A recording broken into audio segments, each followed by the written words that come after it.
Okay, so it's January 1st, 2009. Now you're president. Right. You have a whole bunch of things that you'd like to do.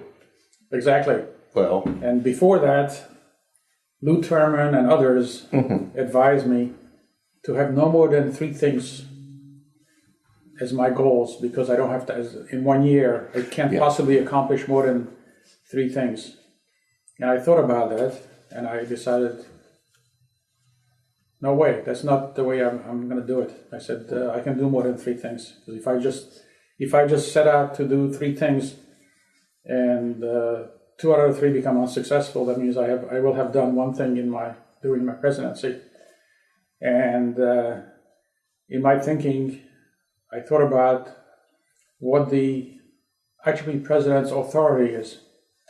And it turns out that the IEEE president doesn't have much authority at all. The only authority specified in our governing documents is 1, IEEE president chairs the board of directors meeting, and 2, the IEEE president can appoint ad hoc committees. And that's about it. So I said, well, I don't have to do it myself. If I prefer not to do it myself, but if I'm able to appoint ad hoc committees, I'm going to appoint ad hoc committees for the things that are important to me.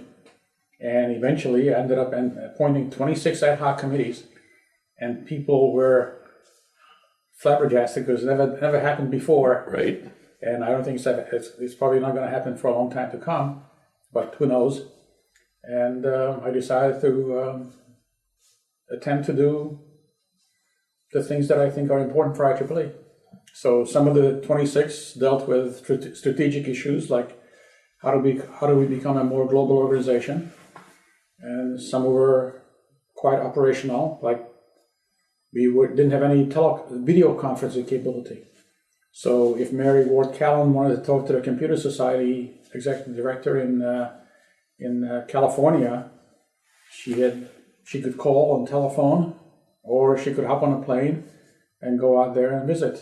And I said, this day and age, we should be able to video teleconference. You should be able to just dial up and have a nice conversation and see and hear what the other person has to say. And the technologies were well within reach, and certainly we could afford it. So I created an ad hoc committee to look into how IEEE can use, it wasn't just for video conferencing, but when I asked the finance staff to tell me how much money the IEEE spends on travel, you know what the answer was? No, but I know it's a large number. The budgeted amount for my year as president was $26 million. And I said, this is crazy. I said that I'm sure that not all that travel is essential, that much of it could be done by video conferencing. And if we had a really, really good video conferencing facility, like it's called telepresence, Right. and companies like Cisco and Hewlett-Packard and others have excellent systems that can bring about telepresence. So I appointed Steve Weinstein, who I worked with when I was a director at Division 9. He's a really, really good guy, and he's in the Communication Society, so he knows about the subject, and he knows who's who. So he recruited some real experts in electronic communications, like video teleconferencing, telepresence.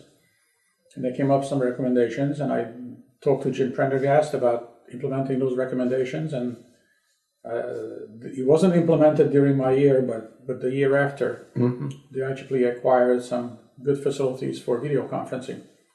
So that was one of my few accomplishments as president, that I brought IEEE into the 20th century, or somewhat into the 21st century when it comes to electronic communications.